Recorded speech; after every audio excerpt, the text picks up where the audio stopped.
Bismillahirrahmanirrahim. Assalamualaikum warahmatullahi wabarakatuh. Halo teman-teman, berjumpa lagi di channel Ojowedi. Terima kasih kepada teman-teman yang telah mendengarkan cerita-cerita di channel Ojowedi. Dan tak lupa juga kami ucapkan terima kasih kepada teman-teman yang telah mensupport channel Ojowedi agar channel Ojowedi makin berkembang dan bisa diterima oleh halayak yang lebih ramai. Seperti biasa teman-teman, jika sudah siap, selamat mendengarkan. Oh iya teman-teman, ini adalah sambungan dari cerita gentayangan akibat susuk. Jadi jika teman-teman ingin mendengarkan cerita dari part sebelumnya, itu akan lebih membantu teman-teman untuk mengikuti cerita ini. Sudah 2 minggu sejak Yani tidak lagi menteror warga. Warga pun mulai berpikir, siapakah yang berhasil mengontrol kekuatan buruk dari Yani? Sekar adalah ibu rumah tangga yang sudah berumur 30 tahun. Kecantikan parasnya yang alami memang selalu menyihir siapapun yang bertemu dengannya. Terlebih ketika Sekar berada di atas panggung. Sepeninggal Yani, tidak ada perubahan yang berarti bagi Mekar Ayu Group. Grup Tembang itu tetap dalam performa terbaiknya. Semua itu tak lepas dari peran Sekar yang semakin menonjol. Sekar adalah seorang single parent. Dia menghidupi 1 orang anaknya yang sudah menginjak kelas 4 sekolah dasar. Yuda namanya. Yuda ditinggal oleh ayahnya ketika dia masih kelas 1 SD. Ayahnya menerima serangan jantung di sebuah toko ketika dia akan membelikan Yuda mainan kesukaannya. Sepeninggal suaminya, Sekar banting tulang untuk menghidupi sang buah hati. Menjadi buruh jahit sudah ia jalankan sebelum akhirnya menjadi bagian dari Mekar Ayu Group. Karena menyanyi, khususnya nyinden, adalah kepiawaian Sekar.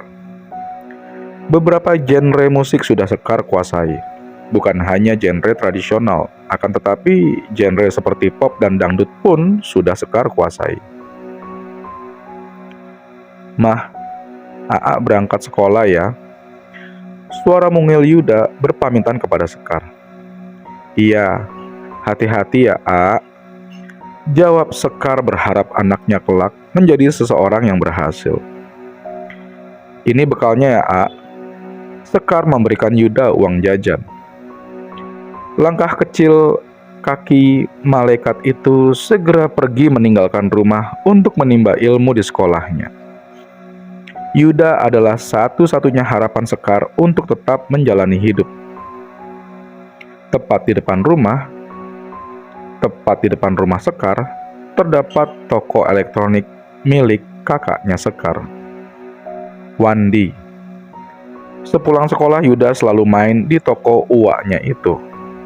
Wandi sudah menganggap Yuda seperti anak sendiri. Suatu hari, salah satu tetangga Sekar ada yang meninggal dunia. Ketika itu Yuda sedang berada di toko. Seperti biasa, ketika ada rombongan pengantar jenazah yang hendak ke makam melewati toko, Wandi keluar untuk melihat kondisi. Otomatis Yuda pun mengikuti Wandi keluar toko. Melihat keranda yang digotong oleh warga, Yuda menepuk tangan Wandi lalu berkata, "Yuda, Wak, kalau Yuda ada di dalam sana, dianterin banyak orang kayak gitu gimana ya?" Sambil menunjuk ke arah keranda, Yuda mengucapkan perkataan yang membuat Wandi kaget. "Hus, jangan ngaco kamu. Sudah, masuk sana ke toko." Wandi sedikit menghentak. Teringat perkataan Yuda yang spontan ketika melihat keranda. Ia lantas melaporkannya kepada Sekar. Ketika Sekar menghampiri toko untuk meminta Yuda pulang. Karena hari sudah sore, "Sekar, anak kamu tuh tadi ngomong yang enggak-enggak," kata Wandi. "Ngomong apa, Kang?" tanya Sekar. Tadi dia ngomong sambil nunjuk keranda. Katanya, "Wah, kalau Yuda ada di sana dianterin banyak orang gimana ya?" Jawab Wandi. Sekar menoleh sedikit ke arah Yuda yang sedang melamun melihat ke arah keluar toko. "Ah, itu mah iseng aja mungkin, Kang," ucap Sekar menenangkan Wandi. "Ya udah, Aa, ikut Mama gih, mandi dulu sana," pinta Wandi kepada Yuda. Yuda akhirnya pulang. Wandi masih terngiang dengan apa yang diucapkan Yuda tadi siang. Dalam benaknya, mungkin akan terjadi hal yang tidak beres. Tapi setelah dipikir-pikir, omongan Sekar ada benarnya juga. Mungkin itu hanyalah keisengan anak-anak belaka. Langit sudah gelap dan malam pun semakin larut. Mendung menyelimuti udara malam itu. Hening, sunyi, sepi seakan menjadi tanda yang akan terjadi hal yang menyayat hati. Sekar menanyakan kepada Yuda mengapa ia bisa berkata aneh siang tadi. "Tadi siang, kenapa kamu ngomong kayak gitu, A?" tanya Sekar. Yuda pengen tahu aja rasanya, Mah," jawabnya. Yuda melanjutkan ucapannya. "Kalau Yuda ada dalam keranda itu, Mama ikut nganter nggak?" Sekar tersentak kaget mendengar apa yang ditanyakan Yuda. Lantas ia menghentikan pembicaraan, kemudian menyuruh anaknya itu untuk tidur. Sudah, Mama nggak mau dengar lagi. Tidur sana," ucap Sekar sembari memberi sedikit bentakan kepada Yuda. Yuda hanya menurut apa kata ibunya. Dia lantas tidur, sementara Sekar masih melamuni apa yang terjadi pada Yuda. Jarang-jarang dia seperti itu. Masih dalam lamunannya, tak terasa Sekar pun akhirnya tertidur. Pagi tiba. Awan mendung masih betah berada di langit ketika itu. Seakan akan berkabung dengan keadaan. Hari itu hari Minggu. Biasanya Sekar mengajak Yuda main ke salah satu pusat perbelanjaan. Namun, melihat kondisi langit yang mendung, Sekar pun mengurungkan niatnya. Setelah semua pekerjaan rumah selesai, ia pun menghampiri toko Wandi di seberang jalan dengan mengajak Yuda. "Ya, daripada bosan terus di rumah, mending nongkrong dulu aja," pikir Sekar waktu itu. Seperti biasa, Yuda langsung masuk ke dalam toko dan menghampiri etalase toko dari dalam. Sementara Sekar memilih berada di luar duduk di sebuah kursi panjang yang dikhususkan untuk pelanggan yang antre. Wandi melayani pelanggan yang membeli peralatan elektroniknya.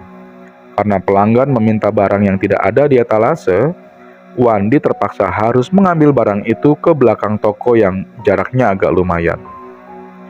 Ketika Wandi berada di belakang toko, entah kenapa Yuda sudah berdiri dengan obeng di tangannya.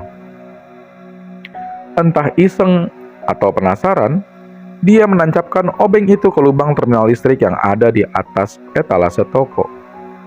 Nahas, posisi pegangannya bukan tepat pada gagang obeng, tapi berada pada batang besi obeng tersebut. Yuda tersetrum. Bukannya ia lepas, pegangannya malah makin kuat, seakan kaku dibuatnya. Sekar yang melihat itu terkejut, lalu berusaha menyelamatkan Yuda. Salahnya, Sekar malah memegang tangan Yuda secara langsung. Alhasil, Sekar malah ikut tersetrum. Keduanya lantas pingsan tak sadarkan diri. Kejadian itu berlangsung begitu cepat. Pelanggan toko yang sedari tadi hanya bisa diam terpaku melihat kejadian itu berteriak meminta pertolongan. Wandi pun bergegas ke depan toko untuk melihat apa yang terjadi. Melihat keponakan dan adiknya terkapar, ia lantas mengantar keduanya ke rumah sakit. Masih ada nafas dari keduanya, meskipun lemah. Wandi cemas, perasaannya campur aduk. Ia kembali terngiang perkataan Yuda. Kalau Yuda ada di dalam sana, gimana ya? Tak terasa air matanya berlinang. Ia tidak mau keponakan yang sudah ia anggap sebagai anaknya sendiri itu meninggal mengenaskan. Sesampainya di rumah sakit, Yuda dan Sekar bergegas dibawa ke UGD untuk ditindak lebih lanjut. Wandi hanya berharap nyawa mereka berdua terselamatkan. Suara monitor menunjukkan detak jantung Yuda yang semakin melemah. Yuda koma. Kabel sudah dipasangi di berbagai bagian tubuhnya. 70% tubuhnya mengalami luka bakar. Di ruangan lain, Sekar masih dalam keadaan tak sadarkan diri. Dia hanya menerima sedikit luka bakar di tangannya. Dia hanya pingsan biasa dan ritme napasnya masih normal. Keadaan itu membawa Sekar seperti ke alam mimpi. Dia berada di area yang luas dan di depannya terdapat danau yang indah. Sekar memicingkan matanya melihat ke arah danau itu. Di sana terdapat perahu dan seperti ada sosok yang ia kenali. Yuda. Ya, betul itu adalah Yuda. Dia sedang duduk di pinggiran danau tak jauh dari perahu itu sambil melingkarkan tangannya di kedua lututnya. Sekar menghampiri Yuda dengan sedikit berlari. Yuda, kamu baik-baik saja? Alhamdulillah, ucap Sekar mengekspresikan rasa syukurnya. Lantas dia memeluk Yuda dengan erat. Yuda tak berkata apa-apa. Ia hanya tersenyum menandakan kebahagiaan bisa melihat ibunya. Maafin Yuda ya, Mah. Yuda suka bikin Mamah kesel, ucap Yuda dalam senyumnya. Mendengar perkataan itu, air mata haru Sekar tak bisa terbendung. Iya, udah Mamah maafin, dan selalu Mamah maafin, ucap Sekar dalam tangisnya. Mama jangan nangis dong, nanti kalau Mama nangis cantiknya hilang. Yuda berkata begitu sambil melepaskan pelukan Sekar. Rayuan Yuda membuat Sekar seketika tersenyum dalam tangisannya. Yuda mau naik perahu dulu ya, Mah. Yuda mau nyusul ayah. Ayah udah nungguin Yuda di seberang danau. Lanjut Yuda. Mama nggak boleh ikut, tanya Sekar. Mama di sini dulu aja, biar Yuda aja dulu yang kesana nemuin ayah. Yuda pun melangkah menuju perahu itu. Langkah Yuda terhenti dan ia menoleh ke arah Sekar seakan ada yang terlupa. Oh iya Mah, Yuda hampir lupa. Tadi ayah titip salam buat Mama. Katanya ayah sayang banget sama Mama.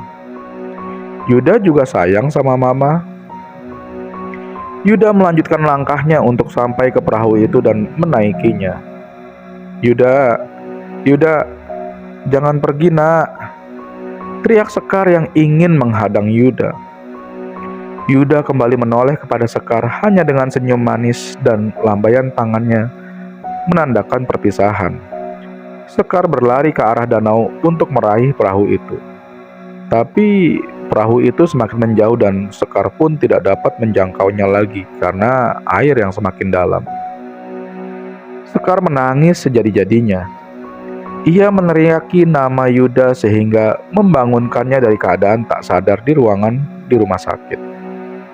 Napasnya terengah-engah, keringat dingin muncul dari dahinya. Sekar lantas teringat dengan Yuda. Kebetulan Wandi, kakaknya, ada di sampingnya dan tanpa menunggu lama, Sekar langsung menanyakan keadaan Yuda. Belum selesai Sekar mengucapkan kata tanya, pintu ruangan rawat dibuka oleh tim dokter yang menangani Yuda. Pak Wandi, ucap salah satu dokter yang memberi isyarat kepada Wandi untuk menghampirinya. Wandi menoleh kepada Sekar. Sebentar ya. Wandi menghampiri tim dokter yang berkunjung ke kamar tempat Sekar dirawat. Maaf Pak, pasien atas nama Yuda tidak bisa diselamatkan. Dia sudah meninggal dunia. Jenazah akan kami bawa ke kamar jenazah untuk ditindaklanjuti. Terang salah satu dokter yang membuat Wandi terkejut. Keterkejutan dan rasa sedih yang ia dapatkan sedikit ia tahan karena melihat Sekar yang baru saja siuman. Iya dok, terima kasih ya dok. Nanti semua administrasi sampai kepulangan jenazah ke rumah saya yang urus, bisik Wandi. Tim dokter meninggalkan Wandi dan Sekar di ruang rawat. Wandi tertunduk lesu, duduk di kursi yang ada di ruangan itu. Perasaan campur aduk itu berusaha ia tahan, namun tak bisa. Seketika Wandi terngiang kata-kata Yuda ketika melihat keranda. Benar, itu adalah firasat dari Yuda kalau dia akan meninggalkannya untuk selama-lamanya. Tangisannya tak terbendung. Sekar yang masih ada di atas ranjang seakan mengetahui maksud dari tangisan Wandi. Sekar mengetahui itu dari firasat yang ia dapat dari mimpinya ketika berada dalam keadaan tak sadarkan diri. Yuda meninggal, Kang. Tanya Sekar dengan namanya yang semakin memburu. Sekar teriak histeris hingga tak bisa mengontrol dirinya sendiri. Ia menarik selang infusan sampai tercabut, lalu berlari ke arah luar ruangan. Wandi yang berada di dekat pintu keluar menahan Sekar untuk menyabarkannya. Sekar meronta tak karuan. Ia sangat terpukul ditinggal anak semata wayangnya. Dalam pelukan Wandi, Sekar pingsan. Ia lalu dibawa ke atas ranjang untuk diistirahatkan. Singkat cerita, Sekar pun akhirnya tersadar dan memanggil-manggil nama Yuda dengan tatapan kosong dan air matanya yang terus berlinang. Karena tidak ada luka serius, Sekar diperbolehkan pulang oleh dokter yang menanganinya. Semua administrasi rumah sakit sudah ditanggung oleh Wandi. Ia lalu membawa Sekar ke dalam mobil ambulans, tempat di mana tergeletak jasad anak semata wayangnya. Ketika pintu belakang ambulans dibuka, Sekar melihat keranda berisikan satu jasad yang ukurannya tak asing baginya. Penutup keranda itu dibuka oleh Sekar diiringi isak tangisnya. Ia melihat wajah Yuda yang sudah menghitam. Spontan, Sekar berteriak sejadi-jadinya. Wandi kembali merangkul Sekar dan lagi-lagi Sekar pun pingsan karena tak mampu menahan kesedihannya. Kesedihannya yang begitu mendalam membuatnya terus-terusan tidak dapat mengontrol dirinya. Jenazah sudah berada di rumah untuk segera dilanjutkan prosesi pemulasaran jenazah. Wandi membopong Sekar ke kamar untuk ditidurkan di atas ranjang. Tetangga yang ada di sekitar rumah ramai berdatangan untuk melayat dan membantu proses pemulasaran jenazah Yuda. Dari dalam kamar terdengar Sekar berteriak sehingga mengagetkan warga yang berdatangan. Teriakannya memekik seluruh ruangan. Sebagai kakak, Wandi terus menenangkan adiknya itu supaya tidak terus berlarut dalam kesedihan.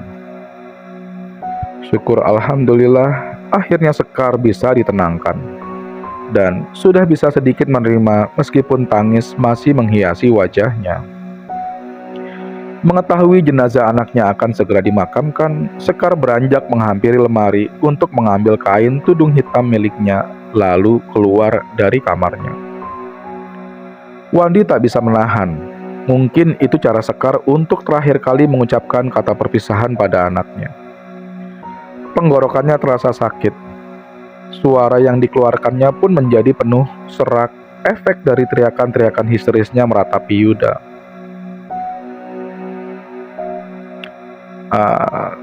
Aku ikut ke makam ya, Kang, ucap Sekar kepada Wandi. Wandi hanya terdiam seakan memberi tanda iya kepada Sekar untuk ikut ke pemakaman. Sekar, Wandi bersama warga lainnya berarak pergi ke pemakaman mengantar jenazah Yuda. Ketika melihat proses pemakaman Yuda, Sekar terduduk lemas tak kuat melihat tubuh anaknya dimasukkan ke liang lahat. Tenang di sana ya, A, ya. Salam ke ayah di sana. Mama selalu sayang kalian. Suara parau itu bergetar keluar dari mulut Sekar. Air matanya mengucur deras. Tangisannya tak terbendung lagi. 7 hari sudah Yuda meninggalkan Sekar. Kini ia hidup sendiri hanya ditemani sepi di rumahnya. Nasib Sekar Nasib Mekar Ayu seakan ditelantarkan oleh Sekar karena memang hanya dialah sinden yang menjadi pendongkrak penampilan Mekar Ayu. Di sisi lain, Apple tak tinggal diam. Dia terus memutar otak untuk mencari pengganti sementara bagi Sekar dan kedepannya ia akan memproyeksikan sinden itu sebagai asisten Sekar jika Sekar sudah pulih dari keadaannya. Keputusan yang terkesan terburu-buru membuat Apple harus mendapatkan sinden dengan suara yang standar saja. Sebut saja namanya Rumi. Rumilah yang mengisi kekosongan Sekar di Mekar Ayu. Kondisi Sekar masih memprihatinkan. Tenggorokannya yang sakit tak kunjung menghilang. Suaranya tak seindah dulu dan ia khawatir karirnya akan merosot tajam jika Apple dan penonton lainnya mengetahui kondisi suara Sekar yang seperti mengalami gangguan parah pada pita suaranya karena dipaksa untuk berteriak keras ketika meratapi Yuda. Dibayang-bayangi ketakutan karirnya akan merosot, entah mengapa Sekar teringat kepada Kadi, sang dukun yang menolong Yani beberapa bulan yang lalu. Ia tahu keberadaan Kadi dari instingnya karena memang tidak ada dukun lain di kampung itu selain Kadi. Dan Sekar tahu Yani memakai susuk ketika itu. Juga karena instingnya yang kuat berkata kalau Yani pasti memakai susuk. Dan Yani pasti meminta pertolongan Kadi untuk memakaikan susuknya. Hanya saja ketika itu Sekar memilih untuk diam saja. Akhirnya, dengan berangkat sendirian ke rumah Kadi, Sekar mengutarakan keinginannya untuk memperbaiki suaranya melalui jasa ilmu hitam. Praktis, cepat, dan lebih murah menjadi alasan Sekar menemui Kadi dibanding harus pergi ke rumah sakit yang ujung-ujungnya akan berakhir dengan operasi.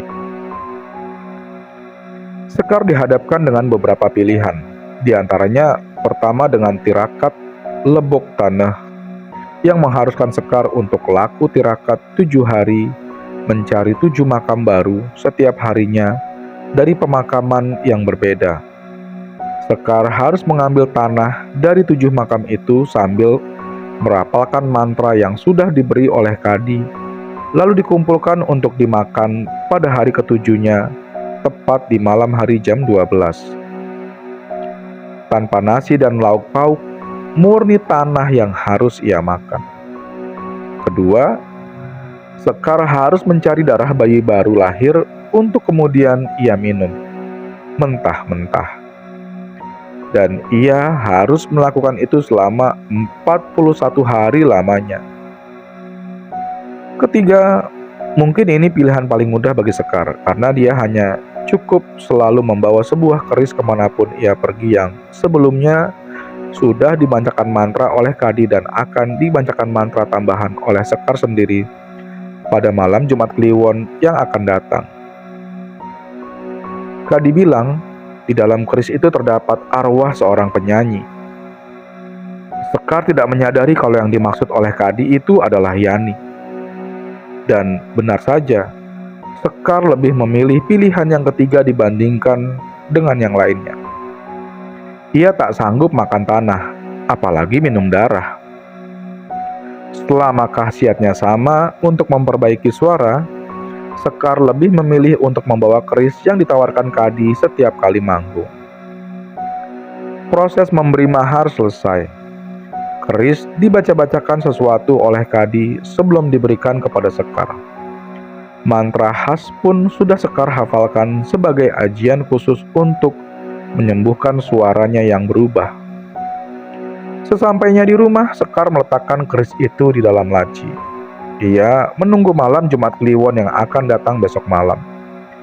Dengan perasaan yakin, Sekar mematikan lampu kamar, duduk bersila sambil mengacungkan kerisnya ke langit, dan dengan kedua tangannya lalu membacakan mantra yang diberikan oleh Kadi. Ingsun gegero kanu ngegegeh, sangkan hadir kana ieu pamente, ingsun boga adia anu kacidahi barna kacida sangitna, hadir, hadir, hadir. Ingsun gegeru nganu ngagende, sangkan hadir kana ieu pamente. Ingsun boga adia anu kacida hibarna, kacida sangitna, hadir, hadir, hadir. Sesuai petunjuk dari Kadi, mantra itu harus dibaca 3 kali dan Kadi berpesan, siapapun yang membaca mantra itu 3 kali maka sosok menyeramkan yang menghuni tempat berdiam diri si pembacanya akan hadir. Dia akan hadir dalam mimpi atau dalam kenyataan. Setelah Sekar membaca mantra pemanggilan itu, Sekar melanjutkan membacakan mantranya.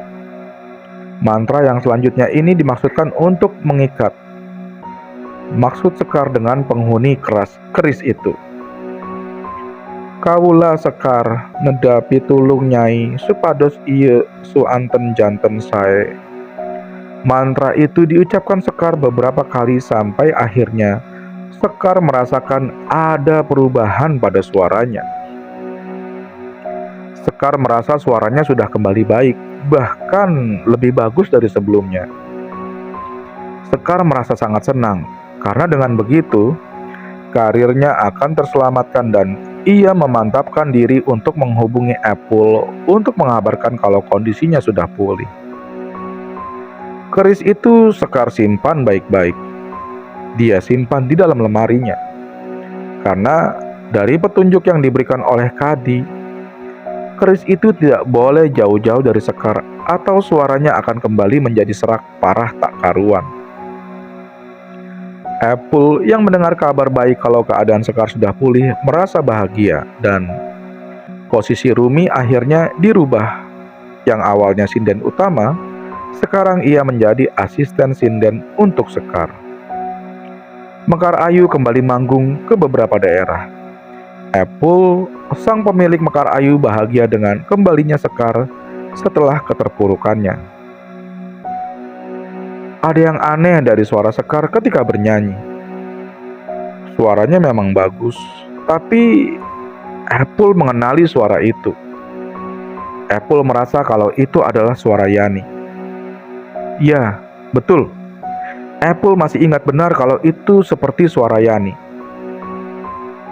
Tak ingin terlalu dalam prasangka, Apple hanya menikmatinya. Karena yang penting Sekar bisa kembali dan yang mengundang maupun penonton tidak merasa kecewa. Berbulan-bulan lamanya, Sekar menjalani profesinya itu dengan baik. Ia sangat pintar menyembunyikan keris yang ia dapatkan dari Kadi, sehingga orang-orang sekitar tidak menyadari kalau Sekar telah bersekutu dengan jin. Suatu ketika seorang pemuda terkesima dengan kecantikan dan bagusnya suara Sekar. Pemuda itu lantas mendekati Sekar dan berniat untuk menikahinya. Status janda tidak berpengaruh apa-apa bagi pemuda itu. Seakan dia sudah tergila-gila dengan Sekar tanpa melihat status apapun. Dodi, pemuda yang ingin menikahi Sekar yang juga adalah teman SD Yani yang kini telah bekerja sebagai karyawan tetap di tempat ia bekerja. Karena melihat keseriusan Dodi, Sekar menerima pinangan Dodi sehingga mereka berdua akhirnya menikah. Sekar tidak melihat umur Dodi walaupun lebih muda darinya. Wandi, kakak Sekar, bahagia melihat adiknya bisa move on dari keadaan yang membuatnya sempat terpuruk ditinggal oleh suami dan anaknya. Setelah mereka menikah, Sekar pindah ke rumah Dodi. Tak lupa dia selalu membawa kerisnya kemanapun ia pergi, karena khawatir suaranya akan kembali menjadi jelek. Sekar pintar menyembunyikan itu. Ia sembunyikan keris itu di dalam wadah kosmetik miliknya, yang mana Dodi tidak akan pernah memeriksa apa yang ada di dalamnya. Sekar dan Dodi menjalani rumah tangga dengan baik, sampai akhirnya keduanya dikaruniai seorang anak laki-laki yang lucu yang diberi nama Yuda. Ya, Sekar tidak akan pernah lupa dengan anaknya yang meninggal di rumah sakit akibat tersetrum. sehingga ia namai anaknya hasil buah cintanya dengan Dodi dengan nama yang sama, yaitu Yuda. Sekar masih termasuk bagian dari Mekar Ayu. Meski kesibukannya bertambah, Sekar tidak pernah mengeluh karena ia ingin mencari penghasilan tambahan. Dan dengan keputusan Sekar masih menjadi sinden Mekar Ayu itu pun, Dodi merestuinya. Sampai akhirnya Dodi harus menetap di Indramayu karena tuntutan pekerjaannya. Sementara Sekar harus merelakan dirinya keluar dari Mekar Ayu dan posisinya digantikan oleh Rumi. Dalam perjalanan menuju Indramayu, Sekar mendapat masalah baru. Ia harus kehilangan keris yang ia pakai untuk mengobati suaranya ketika sedang memeriksa wadah kosmetiknya, tempat biasa ia menaruh keris itu. Wadah kosmetik itu raib tanpa jejak. Masa iya aku lupa sih? Aduh, gimana ini kalau suaraku nanti jadi jelek lagi? Dalam benak Sekar ia panik, tapi ia coba tutupi karena tidak mau ketahuan oleh Dodi. Kenapa sayang? Tanya Dodi yang melihat gerak-gerik aneh dari Sekar. Nggak apa-apa kok yang, ucap Sekar. Aneh? Suaranya masih tetap bagus, padahal keris itu sudah hilang entah kemana. Tapi itu hanya sementara. Sesampainya di Indramayu hendak turun dari mobil, suaranya berubah. Suaranya kering dan serak ditambah rasa sakit yang terasa sangat mengganggu bagi Sekar. Suara itu lebih buruk dibanding suaranya dulu sebelum datang meminta bantuan Kadi. Yang, suara kamu kenapa? Dodi panik ketika mendengar istrinya bicara. Sekar berkata meskipun berat, sakit mas, sambil memegang tenggorokannya dan mengernyitkan dahinya, menandakan bahwa ia merasa sakit yang luar biasa. Iya, habis semua barang dimasukin ke rumah, kita ke dokter ya. Kita periksa tenggorokan kamu, ucap Dodi yang khawatir akan keadaan istrinya. Pita suara istri bapak ini rusak. Dari gejala yang ada, rusaknya ini sudah parah dan sudah lama. Kemungkinan istri bapak ini pernah berteriak berlebihan dalam waktu yang lama. Terang dokter yang memeriksa Sekar. Dodi melirik sedikit ke arah istrinya yang sedang menahan sakit. Dalam benaknya ia bertanya-tanya, rusaknya sudah lama. Teriak berlebihan? Kapan ya? Dodi menyimpan pertanyaan itu dalam hatinya dan akan ia tanyakan ketika Sekar sembuh sepenuhnya. Dokter memberi Sekar obat dan memintanya untuk mengistirahatkan suaranya supaya tidak terjadi hal yang lebih parah dari kondisi Sekar saat ini. Siang itu berlalu, Sekar lekas meminum obat itu dan mengistirahatkan suaranya. Dodi mengerti keadaan istrinya. Kita lanjut lagi di part selanjutnya ya teman-teman. Akhir kata, wassalamualaikum warahmatullahi wabarakatuh.